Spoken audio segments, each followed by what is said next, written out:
How would you react if a modestly dressed woman of color walked into the grand lobby of a financial corporation only to be denied service because she didn't look important? No one asked if she had an appointment. No one checked her name in the system. No one asked why she was there. Just a condescending glance, a faint frown, and a flat statement from the receptionist. "This area is reserved for high-level clients, ma'am. You're not permitted to stand here." She didn't react. She didn't yell. She didn't pull out her phone to record. She didn't ask to speak to a manager. She just stood there for a few quiet seconds, then turned and walked away, under the judgmental eyes of dozens of others waiting nearby. Most of them men in tailored suits, expensive watches, clutching Starbucks cups, eyes glued to their phones. But what no one in that lobby knew was that the woman they just dismissed was about to be named interim CEO of the entire financial system they were working for. And within just 90 days of being turned away, she wouldn't just restore justice, she would transform the way the company saw human worth altogether. "Ma'am, I'm going to have to ask you to leave this area. This zone is reserved for signature clients only." The security guard's voice wasn't loud, but his hand drifted toward his radio, a clear sign that this wasn't a polite request, but a warning. The woman in front of him remained still, upright, her expression unreadable. Dr. Celeste Monroe didn't move. Her tailored navy blazer hugged her form with the kind of quiet authority that didn't need to speak. She held a black leather case in her hand, embossed with 3 letters, CEM. The logo of Liberty Federal Trust, the very bank she had quietly restructured and led back from collapse over the past decade, was tucked discreetly inside her bag, on the ID badge no one had bothered to glance at. It was 2:47 p.m. on a humid Monday afternoon in downtown Atlanta. The main lobby of Liberty Federal's headquarters was a bold statement of Southern pride. Polished black marble floors reflective as mirrors, warm amber lighting cascading onto walnut chairs, and an enormous glass dome overhead engraved with the words, "Trust, Prosperity, Liberty." Yet beneath the grandeur lingered shadows, not cast by the architecture, but by the eyes that decided who belonged and who didn't. Celeste had stepped through the front entrance with a measured, unhurried stride. She didn't walk like a stranger to this place, yet within seconds she was treated as if she were lost.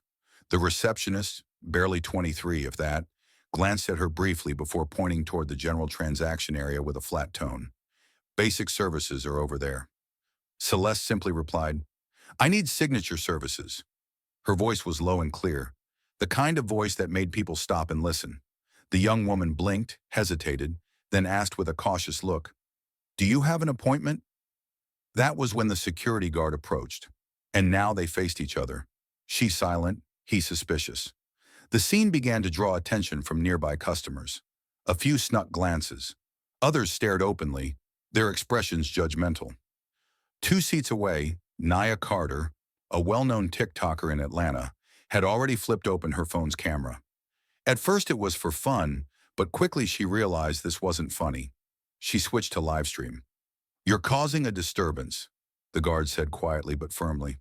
"This area is not for people without authorization." "I'm not causing a disturbance," Celeste responded calmly but firmly. "I'm waiting to use signature services. No appointment, no verified documentation. You'll need to move to the regular area." Celeste gently unzipped her case, not hurriedly, not threateningly. She pulled out a black leather card holder and placed a business card on the marble counter. The receptionist picked it up, glanced at it, then frowned. "This only has a name. We need to verify account information, and assets too." "I understand," Celeste replied, then quietly returned the card to her case. From behind the glass wall, a man stepped out. Late 30s, crisp white shirt with sleeves rolled up, polished brown leather shoes. His name tag read, Chase Banning, branch manager. "Is everything okay?" he asked the receptionist, though his eyes locked on Celeste. "She's asking for signature services, but she has no appointment and no verified assets." Chase gave a tight smile. "Ma'am, I believe you're in the wrong area. This space is for high-asset clients. We have a specific process." "I know the process very well," Celeste answered. Her reply made Chase pause, just for a second, but he didn't back down. Then you'll understand why we need to verify before granting access. Some people aren't honest about their finances. He emphasized legitimate income just enough to make it sting. Nia's live stream had already drawn over 300 viewers. The broadcast was heating up. "I'm not here to open an account," Celeste said. "I'm here to access services that already exist." Chase chuckled. "Still, I'll need to verify your records." Another employee walked by carrying 2 coffees. She glanced at the situation, then disappeared behind a staff door. The air in the lobby was tightening. A man in a gray suit scoffed, shaking his head. A middle-aged woman murmured, "Thinks she's somebody important." The receptionist leaned toward Chase. "She has a parking voucher from level 5 that's reserved for executive board." Chase froze. "What?" "She's parked in P1. He turned back to Celeste, his smile twitching. "That level is only for senior executives or board members." "That's correct," Celeste said, but Chase still wouldn't retreat. "Ma'am, I'm asking you to wait in the public lounge while we verify everything." Celeste glanced at her phone. 3 missed calls. Valerie Sutton, Chief of Staff, Tanya Bell, General Counsel. A message from the legal department had also just come in. She opened her encrypted app and typed 3 words. Code 7. Initiate. She placed her phone on the counter. Not hidden, not dramatic. Just there. Silent. The security guard stepped forward again, sternly. "You have 5 minutes to provide documentation. Otherwise, we'll have to ask you to leave." That's when Mrs. Alberta James stood up. An elderly woman, petite frame, neatly combed silver hair, wearing a wine-colored dress. She held a cane, but her voice was strong. "Young man, before you embarrass this bank, you might want to check your files." Chase turned to her. "Excuse me?" "Her initials are on the list for P1 access. I know, because my husband designed the system. Fewer than 10 people have clearance for that level." "Ma'am, please don't interfere," Chase replied, clearly flustered. Celeste remained still, breathing steady, expression unchanged. Nia's live stream crossed 1,200 viewers. From the meeting room behind the lobby, a large screen lit up. Regional Director Greg Stiles appeared on screen. His face hovered right above the reception area. "What's going on in the main lobby?" he asked. Chase stepped in front of the camera. "We have a non-compliant individual insisting on access to the signature area." Celeste glanced at her watch. 2:58 p.m. The board meeting on the 47th floor was at 3:30. She would be there. But this needed to be resolved first. "You said 5 minutes?" She turned to Chase. "That's right. That'll be enough." Celeste placed her entire leather case on the counter, slowly unzipped it, deliberate but unhurried. Every gaze in the lobby locked onto her. From the case, she drew a business card, set it on the marble counter. Chase picked it up, smirked. Anyone can print a business card. But when his eyes dropped to the title beneath her name, the blood drained from his face. Dr. Celeste E. Monroe, Chief Executive Officer, Liberty Federal Trust. His mouth opened, but no words came out. Mrs. Alberta James shook her head. "You were just about to throw out the founder of this place." The clock hit 3 p.m. Silence fell over the lobby, and on the 47th floor, the executive elevator doors slid open. The legal team was arriving. When Dr. Celeste Monroe's business card was placed on the marble counter, the entire main lobby seemed to freeze in place. Chase Banning stood there holding the card, his eyes fixed on the words, Chief Executive Officer. His mouth opened and closed again, as if his brain were still struggling to process what it had just read. But what unsettled him even more than the title itself was the fact that it belonged to the very person he had just tried to remove from the building she led. "There must be some kind of mistake," Chase stammered, trying to regain control. We weren't notified of any visit from you today." Celeste didn't reply immediately. She calmly closed her case, her gaze never leaving his face. Just then, the soft ding of the elevator sounded behind them, and 3 people stepped out. Valerie Sutton, Chief of Staff, Tanya Bell, General Counsel, and Omar Fields, Director of Internal Compliance. All 3 were dressed in dark suits, moving quickly but not in haste. They didn't need to assert their authority aloud. Their presence did it for them. "What is going on here?" Valerie asked, her voice smooth but steely. Chase spun around, almost relieved that someone higher up had arrived to handle the situation. He pointed at Celeste, she came without an appointment, no documentation, and Valerie didn't wait for him to finish. That she is the CEO of Liberty Federal Trust, she said. And the shameful part is that this entire lobby had a chance to show respect, but instead chose suspicion, condescension, and presumptive screening. Chase stood frozen. The receptionist turned pale. The security guard stepped back half a pace. Celeste still hadn't spoken. She glanced at her watch. 3:03 p.m. On Nia Carter's phone, the one streaming live, the viewer count had surpassed 2,400. On screen were hundreds of frantic comments. "OMG, she's actually the CEO. Someone check that parking pass. This is going viral." Some viewers had already started screen recording to keep receipts. It was clear they knew they were witnessing something much bigger than a simple act of mistreatment. Greg Stiles, the regional director, was still on screen behind the service counter. "Valerie," he said, "I wasn't informed of this visit." "Because it's not a visit," Valerie replied. "It's a surprise internal audit." Omar stepped forward, his eyes scanning the staff scattered around the lobby. "We've seen a spike in internal complaints over the past 3 months, but today, you've given us a living case study." Chase tried to interject. "I was just following protocol." "No," Celeste cut in. For the first time in the past 20 minutes, she spoke again. "You were following a bias." Her voice wasn't raised, not sharp, but it was the calmness that made it cut even colder. "I didn't wear a recognizable luxury brand," she said. "I didn't bring an assistant, didn't call ahead, didn't announce my presence, and because of that, my access was questioned. Not because of policy, but because of appearance." Omar pulled out a tablet and swiped quickly. "We have timing metrics based on race for this branch. On average, white clients are served in 4.5 minutes. Clients of color take 11.7 minutes, more than double." Tanya added, "And 72% of income verification requests are not applied equally. They're not based on account balance, but on names and photographs." The air thickened. No one spoke. Celeste stepped forward.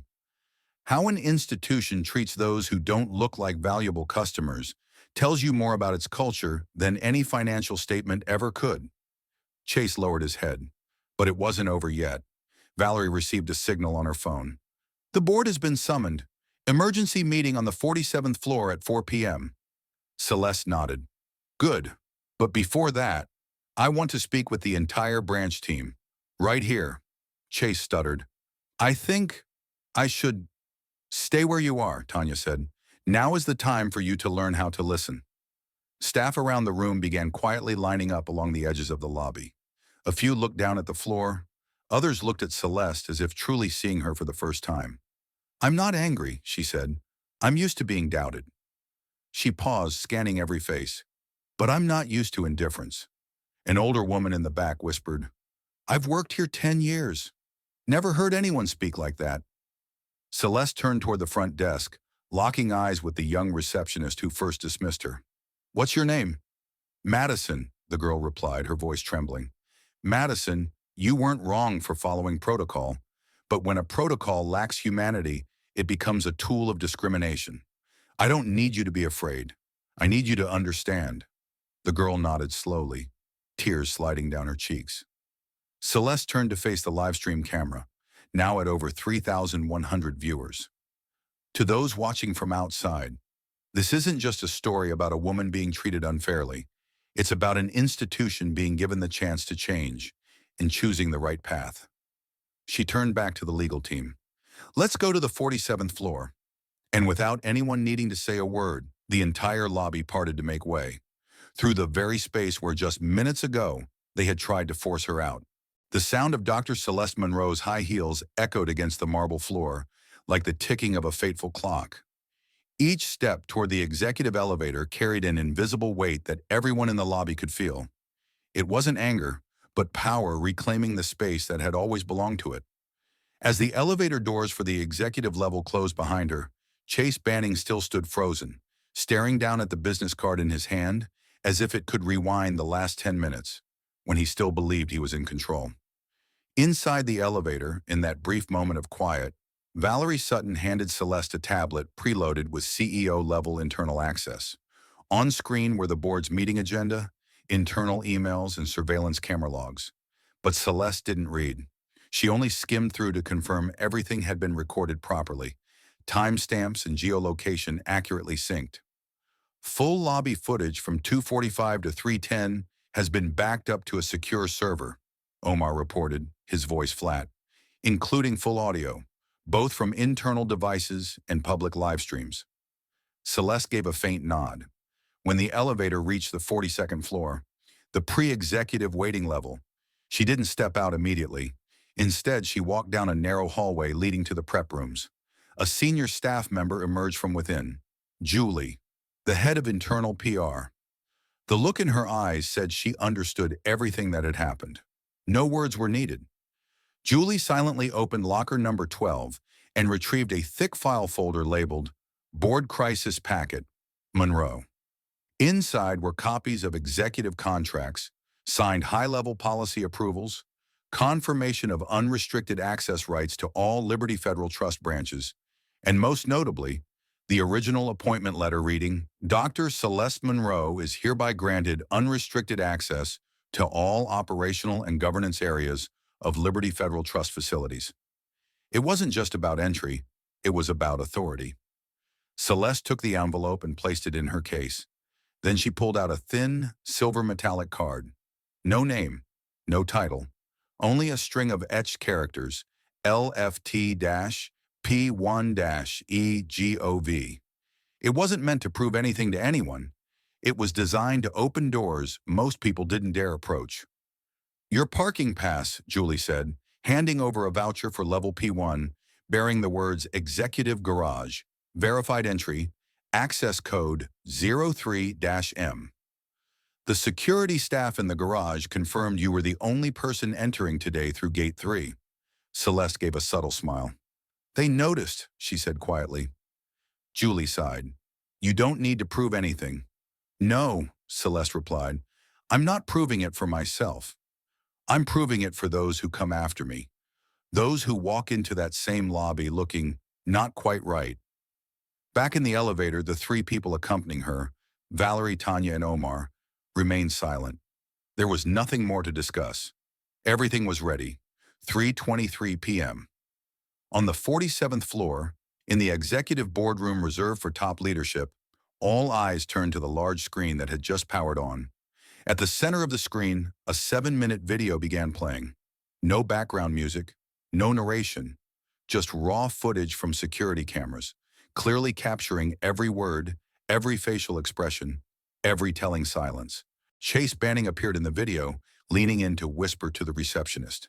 Madison, that young woman, kept her head lowered.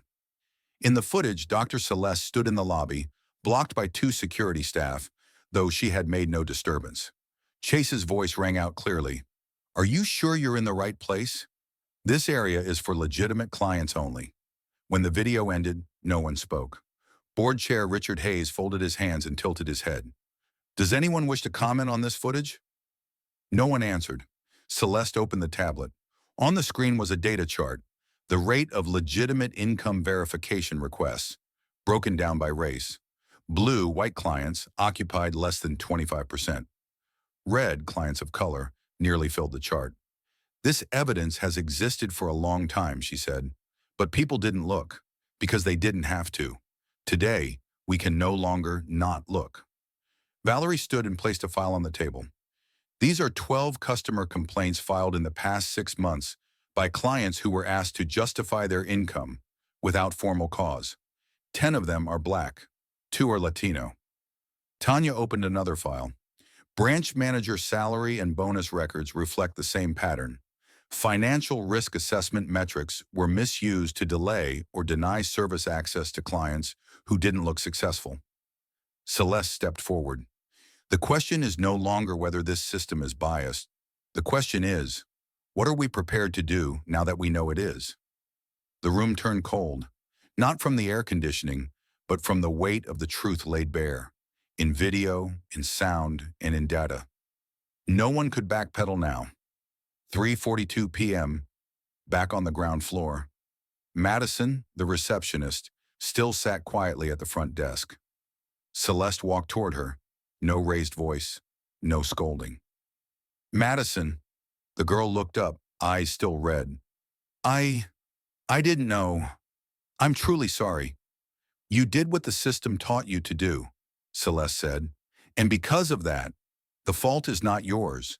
But now, you have a chance to be the first person to see the difference between correct procedure and moral rightness. Madison remained silent, but this time, she didn't look away from Celeste's eyes. Evidence doesn't lie in documents, Celeste said. It lies in how we respond when confronted with the truth. She turned around. The lobby was still full, but quiet, and in that silence, true power, not status, not clothing, but humble strength, had never been more visible. The digital clock on the bank wall switched to 3:44 p.m. The main lobby of Liberty Federal Trust remained frozen, though the temperature had not changed. No one laughed. No one spoke. Every movement felt unnecessary. In that silence, Chase Banning still stood in place, his face flushed as if he had been exposed before a crowd. He knew he had gone too far, yet clung to the illusion of authority, gripping his blazer and name badge like they still meant something. "Ms. Monroe," he called out, louder than necessary as if trying to reclaim lost ground. "If you fail to provide verification documents in the next 3 minutes, I will be forced to call for security intervention." Celeste said nothing. She didn't move. Her eyes remained fixed, as if Chase's words were no longer worthy of analysis. She simply looked at the clock once more, then picked up her phone. No sound could be heard, but the subtle swipe of her screen marked the beginning of an event Chase never anticipated. Valerie Sutton, Tanya Bell, and Omar Fields, the three powerful members of the executive leadership team, quietly exited the boardroom upstairs. No announcements, no noise. They took the executive elevator down, using internal override codes, heading straight for the lobby. On Celeste's phone, a set of 3 words was dispatched. Code 11. Deploy. This was an emergency-level signal, triggering the bank's full crisis response protocol. Legal, communications, security, investor relations, and PR were all alerted simultaneously. Everyone in the system understood. If the CEO personally issued a Code 11, it meant the crisis had already breached internal walls and was spreading externally. And indeed it was. On Nia Carter's phone, the TikToker who had been live streaming since the beginning, the viewer count surpassed 5,200. The comments flooded in. "Is she really the CEO? I'm screen recording this. Someone from the press needs to get in here now." Chase still hadn't realized the scale of what was turning against him. He marched over to the reception desk where Madison sat pale-faced. "Get ready to call security," he said loudly, ensuring everyone heard. "We can't have other customers feeling threatened." That statement unintentionally sparked a wave of online outrage. In the live stream chat, the comments shifted tone. "Threatened by a well-dressed black woman in a blazer? She's the CEO, and they're throwing her out of her own building?" Chase pulled a stopwatch from his coat pocket. He typically used it during transactional audits, but today it became a symbol of blindness. He pressed the button. 10, he said, his voice low and firm, as if trying to convince himself. Celeste didn't respond. 9. Madison pulled back slightly, her hands clenched beneath the desk. 8. Nia adjusted her phone to capture Chase and the stopwatch in full frame. 7. The elevator doors slid open. Valerie and Tanya stepped out. Without a word, they walked straight toward the reception counter. Tanya gestured toward one of the security guards on the right. The guard glanced at her badge. His expression shifted instantly. 6, Chase continued, oblivious to the shift in energy among the staff. "We've received an emergency directive from executive level," one of the guards whispered. "For now, we're not executing instructions from the branch office." "I'm the manager here," Chase said loudly, his voice starting to crack. "That directive came from the CEO's office," the guard replied calmly. Ms. Monroe Chase turned sharply toward Celeste, as if hoping for some denial. But she simply stood there, watching him like someone witnessing a man fall into the very pit he dug. "She is not the CEO," Chase shouted, his voice ricocheting through the lobby like a stone skipping across calm water. On the live stream, Hundreds of users reacted in real time. Did he just yell at the CEO? This is going viral for real. 4, Chase kept counting, but his eyes had begun to waver. 3, Valerie placed a slim folder on the counter.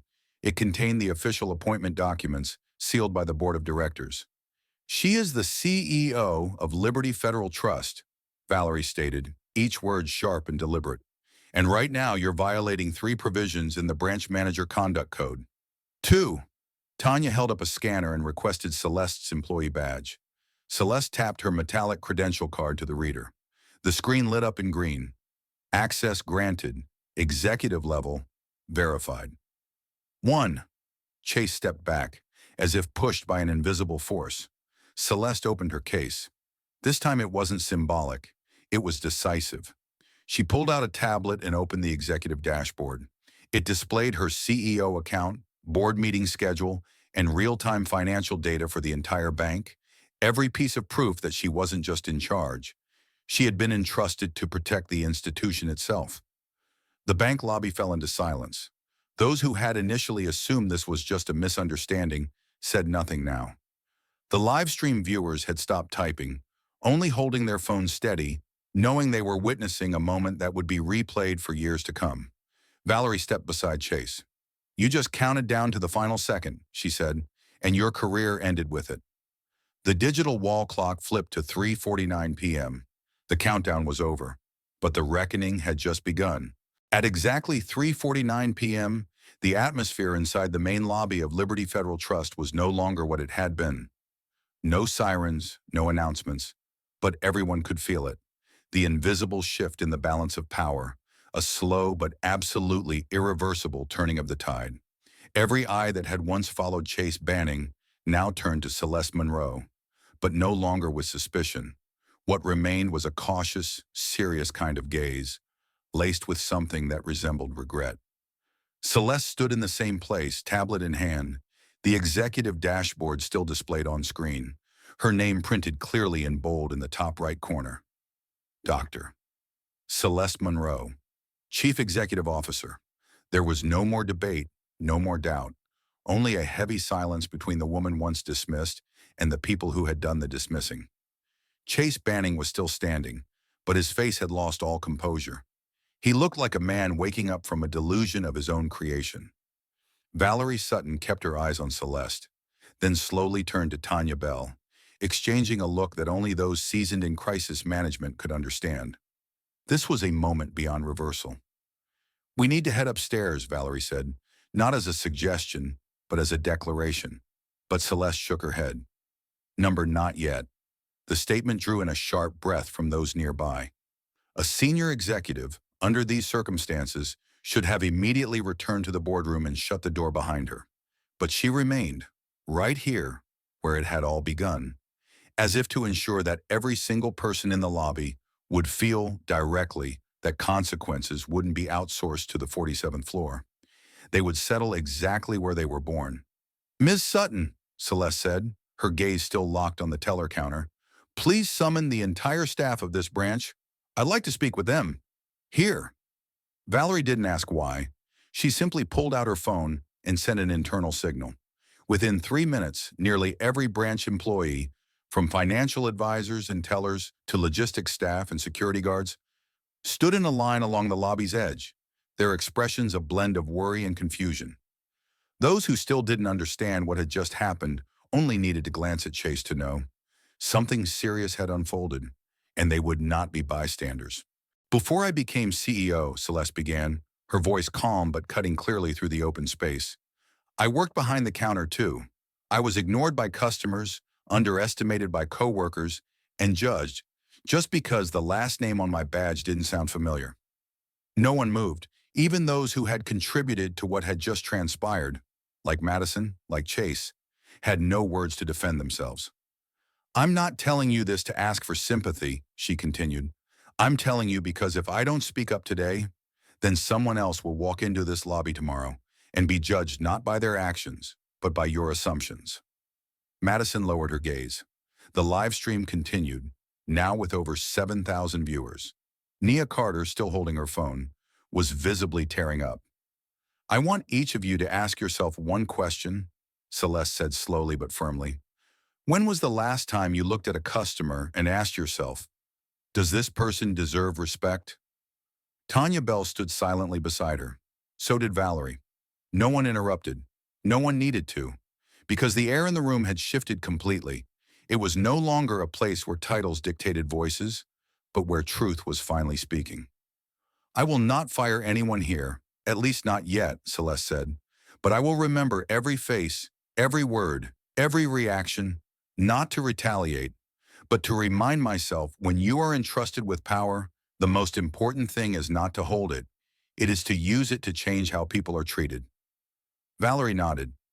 The 47th floor is ready, she reported gently. Celeste turned away, not looking at Chase, not reproaching, not saying another word. She simply walked past him, slowly, upright, and silent, like someone who knew that true authority isn't taken by force, but revealed in the calm when chaos surrounds you. As the executive elevator doors slid shut behind her, Chase remained there, eyes lost, his hands clenched but trembling. And for the first time that entire day, no one looked in his direction anymore. Every gaze now followed her.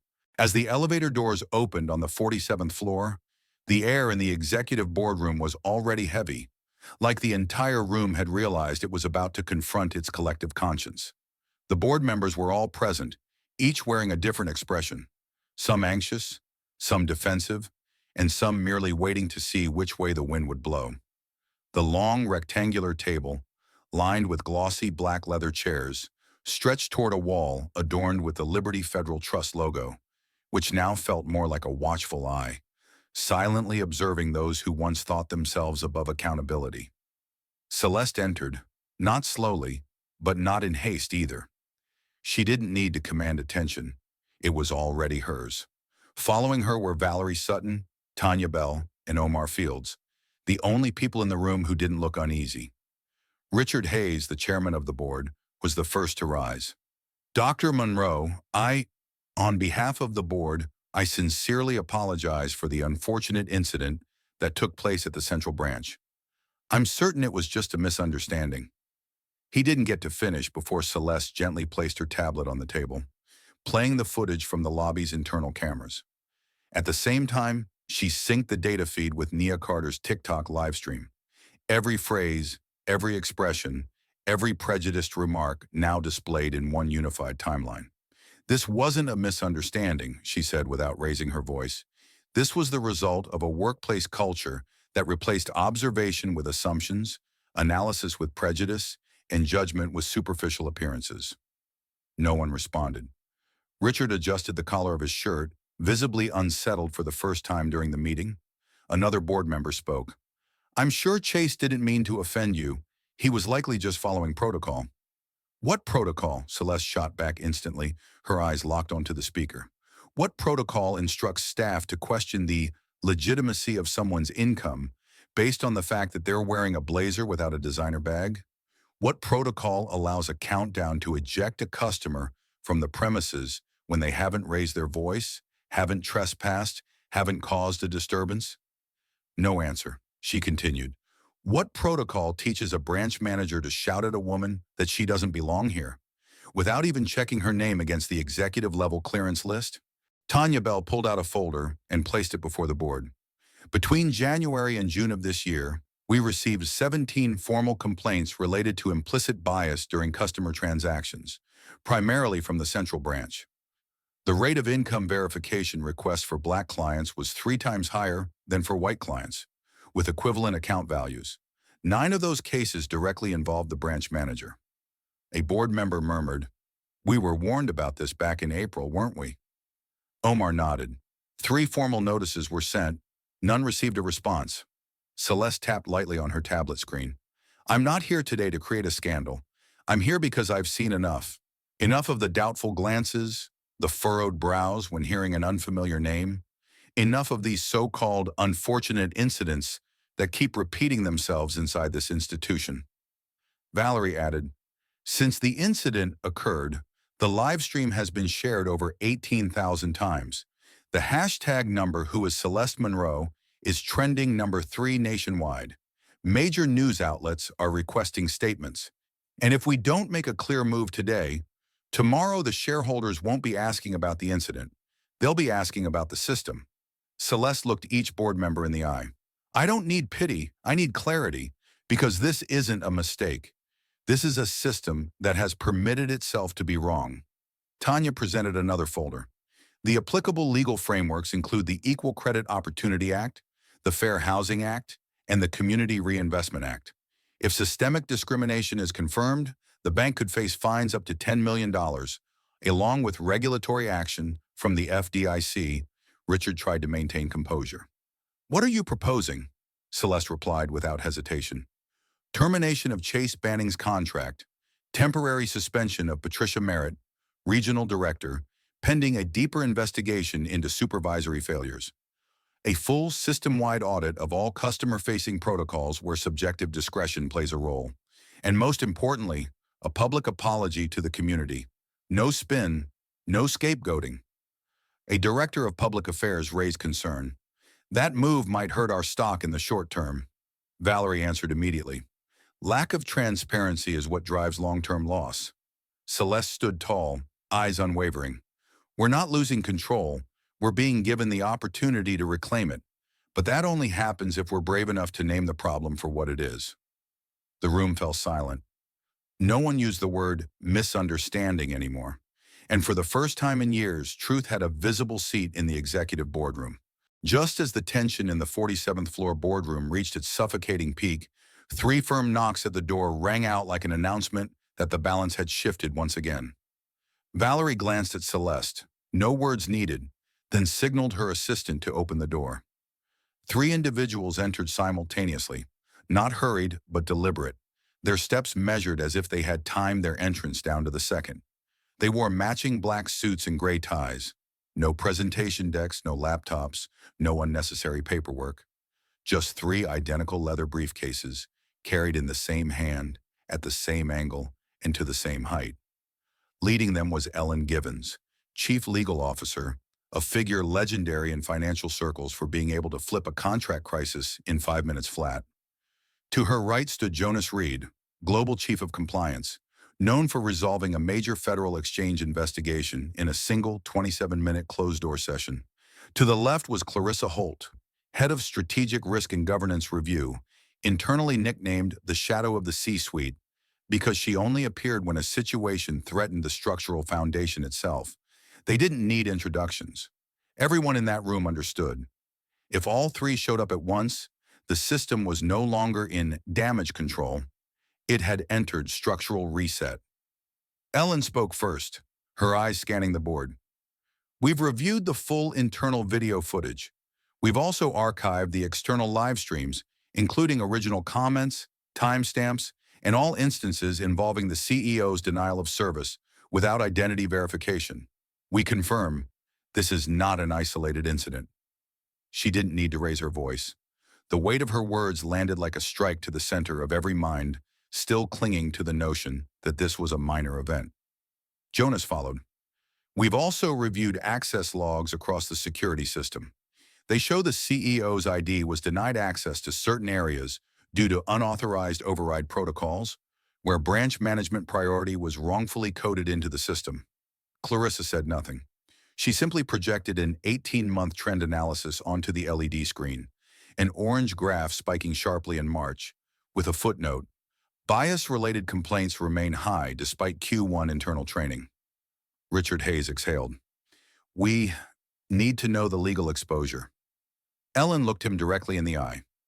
Given this situation, if sued under the Equal Credit Opportunity Act, projected losses range from $12 to $15 million, including non-material damages. Should the FDIC classify this as systemic discrimination, we could face special regulatory oversight and a downgrade in our CRA score.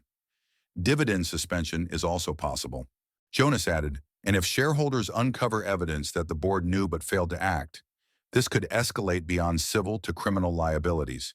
Concealment of financial risk. The room froze. No one tried to appear composed anymore. Clarissa then outlined 3 strategic paths. Maintain the status quo and resolve internally, high risk, potential loss of public trust, issue a formal statement with neutral language, quick relief but prone to backlash, or launch a full public restructure with a system-wide reform roadmap, costly but reputation restoring. Celeste didn't wait to be asked. I choose option 3, she said without pause, and I will lead it. A board member attempted to object. If we admit fault, the press will tear us apart. Ellen responded immediately.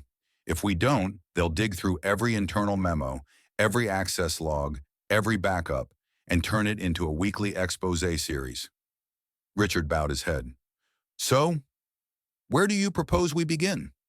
Celeste stepped forward and placed her tablet in the center of the table. We begin at the exact place it happened, the main lobby, and with the person this institution chose to ignore. Me. Clarissa nodded. We'll begin drafting immediate suspension orders for involved personnel, including Chase Banning and Patricia Merritt. Meanwhile, the independent audit team will be deployed within 24 hours. Jonas added, once this meeting's content is entered into official record, I recommend forwarding all documentation to the Shareholder Engagement Office to prepare for an emergency assembly. Ellen turned to Celeste. And you'll be the one to make the public announcement, correct? Yes, Celeste answered. I was the one denied. I will be the one to redefine the standard. In that moment, no one called her a victim. They knew she was the one redefining the identity of the entire institution, and the three in black suits, they had only arrived to confirm that true power does not argue. It simply walks in at the right time, in the right place, and leaves no room for evasion. In the boardroom where Liberty Federal Trust had made its most critical decisions for decades, silence no longer signified consensus. It was now the clearest indicator that an entire system was being questioned at its core.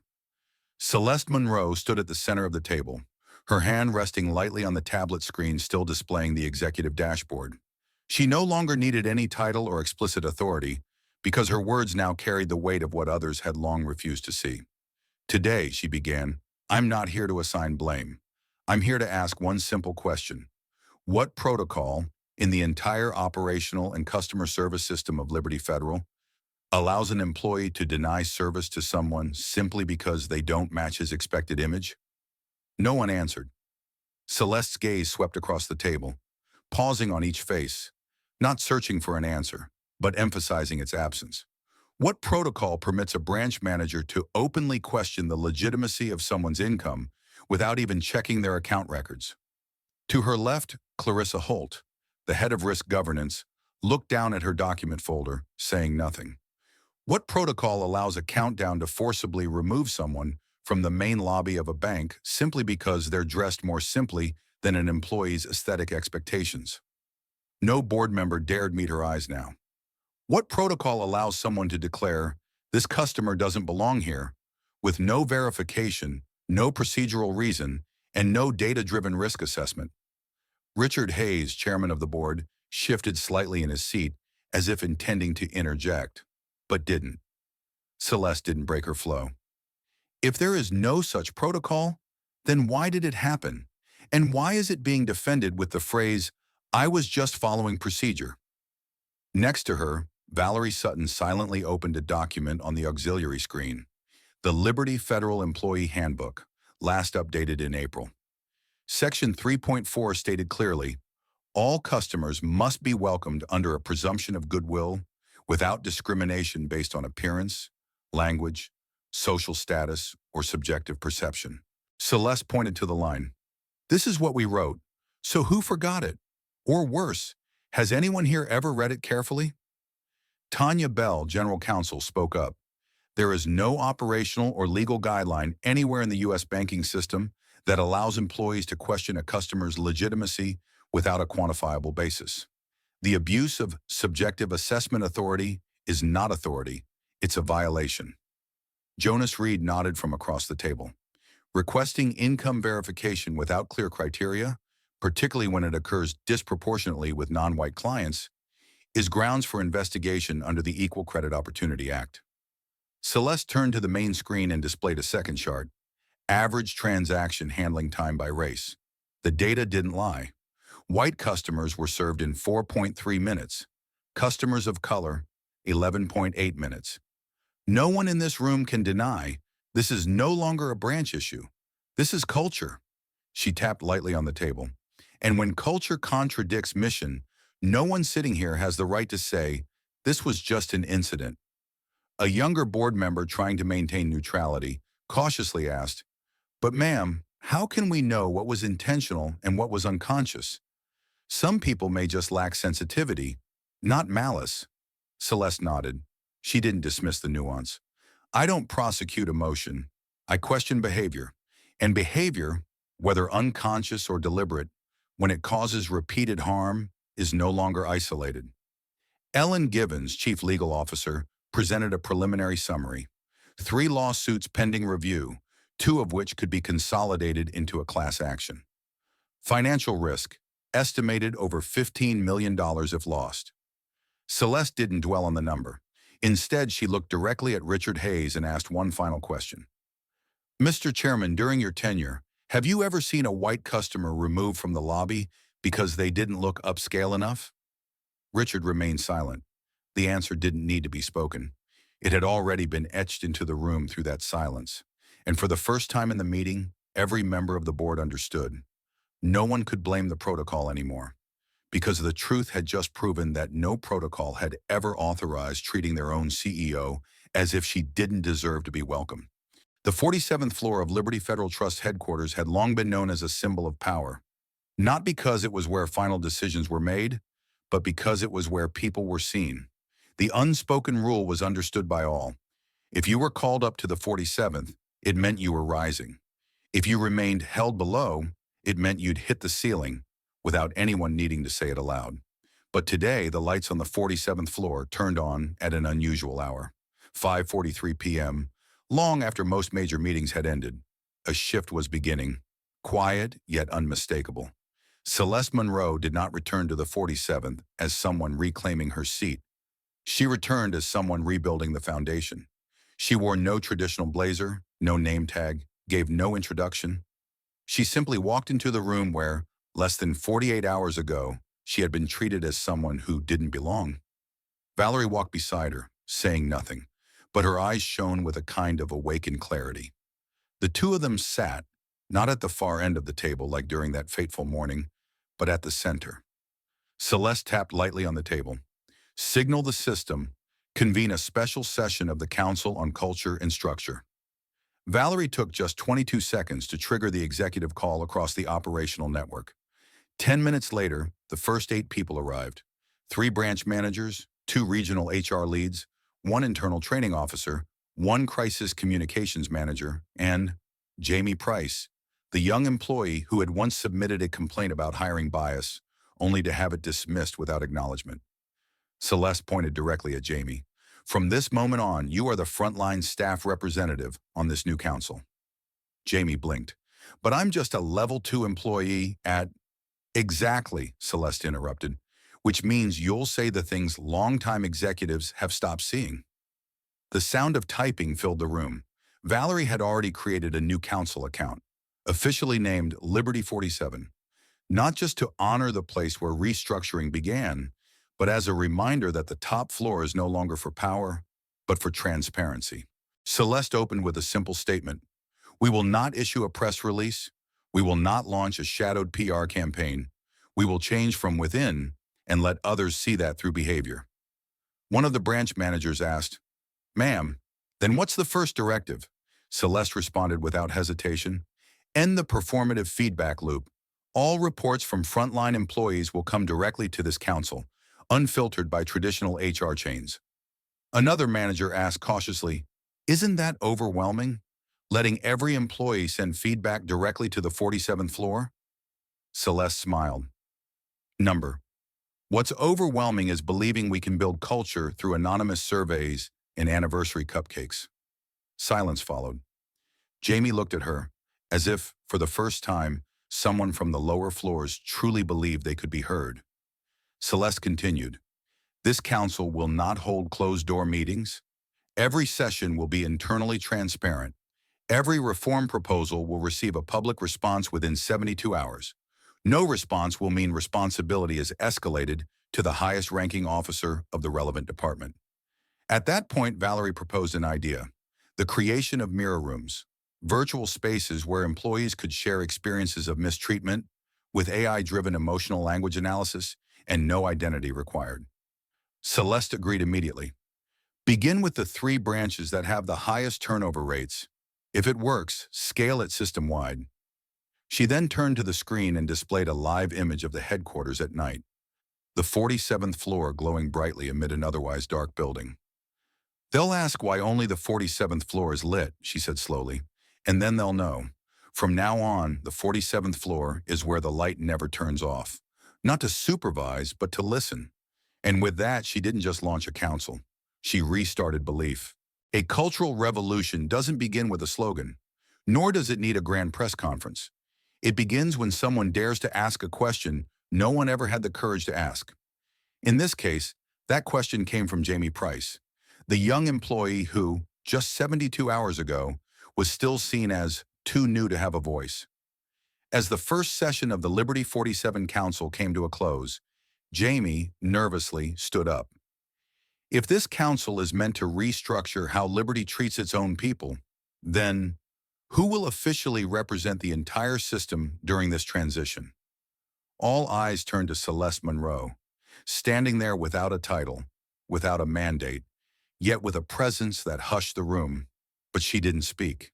She simply turned and looked at Richard Hayes, the former chairman of the board, who had attended every meeting since the incident in the lobby, but had yet to utter a single word of real accountability. Richard exhaled slowly. Then finally he spoke. Perhaps it's time we stop appointing leaders by the standards of the old culture. He turned toward the council. I propose we hold an internal vote to choose who will represent Liberty Federal during this reform period. No terms, no rank, no consideration of gender or race, just trust. The room fell silent. No one expected such a proposal to come from Richard, the man many had seen as the symbol of the old leadership model. But the incident in the lobby, his long silence, and the transformation he had witnessed on the 47th floor, perhaps all of it had shifted something in him more deeply than any speech could. The vote was held immediately, no paper ballots. Each person opened their personal tablet, using the internal app, to enter the name of the one person they believed could be trusted to guide the reform. No campaigning, no speeches. Each person submitted just one name. 7 minutes later, the system compiled the results. The screen lit up. One name appeared, holding 94.7% of the votes. Not because people were forced, not because there were no other capable individuals, but because, for the first time, they had witnessed someone who never tried to become a leader. She simply acted as one. Celeste Monroe. She still stood in the same place, her eyes steady, but there was no trace of pride. She nodded. No thank you. No elaboration. Just one simple sentence. I accept this role, not to keep a seat, but to clear a path for those who deserve to walk in. After that, she issued a directive. Every department must submit a cultural audit within 10 days, covering everything from how they celebrate employee birthdays to how they handle differences in religion, gender expression, and ethnic background. She also ordered an immediate freeze on all external marketing recruitment programs. We don't need to bring in new people, she said, not when the ones already here are still not being treated right. The next day, the entire system received an official announcement. Celeste Monroe, former senior cultural advisor and founding member of Liberty Federal Trust, had been entrusted by the Liberty 47 Council to lead the comprehensive internal reform, effective immediately. But nowhere in the announcement was the word CEO. It didn't need to be, because what she was building wasn't a title, it was a foundation. And when the old nameplate, once discarded in storage, was reattached to the door of the 47th floor, no title was printed beneath it, just 3 words, Celeste Monroe. That was enough. In many companies, crises are handled by identifying who to blame and then assigning that blame. But at Liberty, the first thing Celeste Monroe did after being entrusted with the reform process was to not handle anyone that way. On the very first day following the announcement of the internal vote, the front desk manager, the woman who had denied Celeste at the main lobby, received a call. Not from HR, not from legal, but from Valerie herself. Ms. Celeste would like to meet with you. Privately. No cameras. No witnesses. The woman had braced herself for a disciplinary confrontation, but when she stepped into the room on the 47th floor, she saw Celeste pouring tea. No papers, no payroll printouts, no one taking minutes. Celeste simply asked gently, "Your name?" "I'm Mandy." "Thank you, Mandy." Those three words made the woman cry, not because of the gratitude, but because, for the first time in her many years working the front desk, someone in leadership remembered her name. Celeste never brought up the incident in the lobby. She simply asked, "If you could rewrite the guest reception protocol at the ground floor, what would you change?" Mandy answered honestly, "I'd remove the phrase, 'prioritize potential clients,' because sometimes the person who doesn't look like potential is the one who built everything." Celeste nodded. "Record that, and starting next week, you'll join the task force to help rewrite the frontline training handbook." The entire company buzzed with conversation.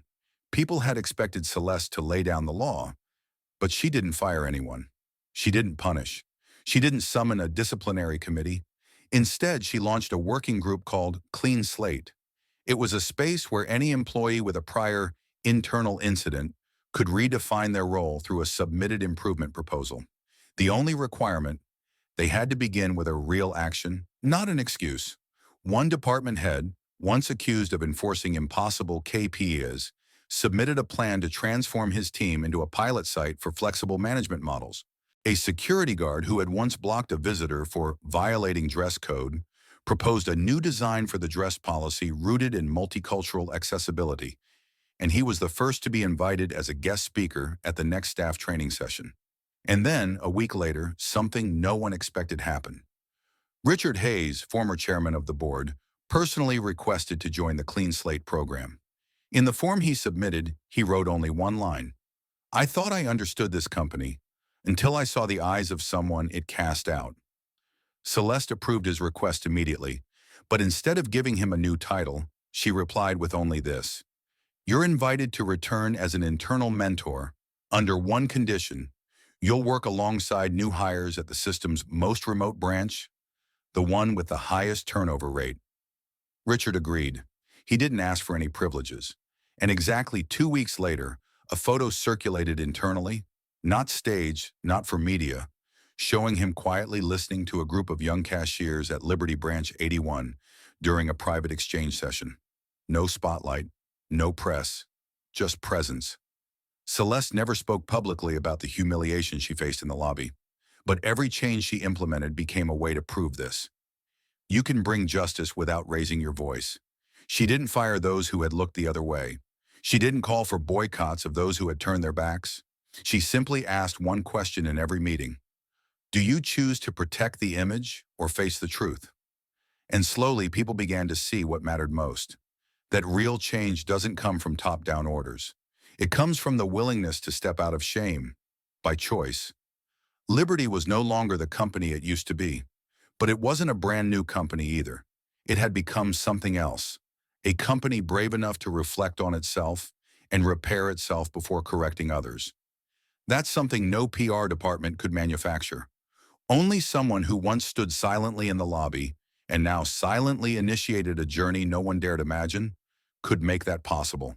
The main lobby of Liberty used to be designed to impress. 8-meter-high ceilings, marble-clad walls, imported Italian crystal chandeliers. But no one remembered those things. They remembered only one: that it was the place that once turned away a woman simply because they didn't recognize her, until she changed the entire system. And then, exactly 365 days after that moment, the day Celeste Monroe was turned away for no reason other than being invisible, an event took place without any prior announcement. No invitations, no cameras, no reporters. But the entire Liberty Executive Board was present. The entire Clean Slate team was present. All the former employees once labeled as problems. They were there too. The lobby had been renovated. No more fixed reception desk, no more glass partitions. At the center, where a stock ticker display used to sit, now stood a slab of deep black stone, hand-engraved, not machine-carved. On it was a single line: no name, no title, no logo. Kindness is the most sustainable foundation of any system. No mention of Celeste Monroe. It wasn't necessary. Everyone knew who said those words. And how that quote was chosen wasn't decided by the media department. It was proposed by the very people she had once listened to in silence. The security guard once reprimanded for letting guests wait outside in the rain. The coffee server whose name never made it into the thank you emails. The receptionist who once made a mistake and wasn't punished but was given the chance to rewrite the protocol. They were the ones who proposed the engraving. And when Richard Hayes, now just a cultural mentor at Liberty Branch 81, stood before the stone, he quietly touched the lettering. He said nothing. But in his eyes was something no leadership academy could ever teach. Admiration born from awakening. Celeste was not present. No one saw her from the beginning to the end of the ceremony, but afterward a piece of paper was found tucked inside an old wooden desk, the one she used back when she was a senior advisor. On it, there were only two handwritten sentences. I didn't build an empire. I just quietly cleared the path. If someone can walk it better tomorrow, widen it further. No signature. But everyone recognized the handwriting. A week later, internal whispers spread. Celeste had left Liberty. No farewell email, no LinkedIn announcement, no ceremonial passing of the torch. What she left behind was a network of people who had once been on the margins, now holding the company's cultural compass. And when a journalist tried to contact her for an exclusive interview titled, "The Woman Who Was Once Expelled from Her Own Company," she gave only one reply: "Don't write about me. Write about how a company can choose to change without having to purge." Liberty today is not a brand. It's a symbol of quiet transformation, not for the market, not for stockholders, but for those who were once unseen. And when guests now walk into the main lobby, once a symbol of distance, they no longer see a towering reception desk. They see diverse faces, name tags with no job titles, and a warm feeling. You're welcome, even if you don't look like anyone else. Legacy sometimes is not found in seats of power, not in titles, but in the kind of change that doesn't need applause. That's what Celeste left behind, etched into stone, and even more deeply etched into the minds of those who were once ignored, once dismissed, but now hold the keys to shaping the next generation. Have you ever been judged just because of how you look? Have you ever walked into a place where everyone looked at you like you didn't belong? If you've ever felt that moment, then maybe, just maybe, today's story touched something deep inside you.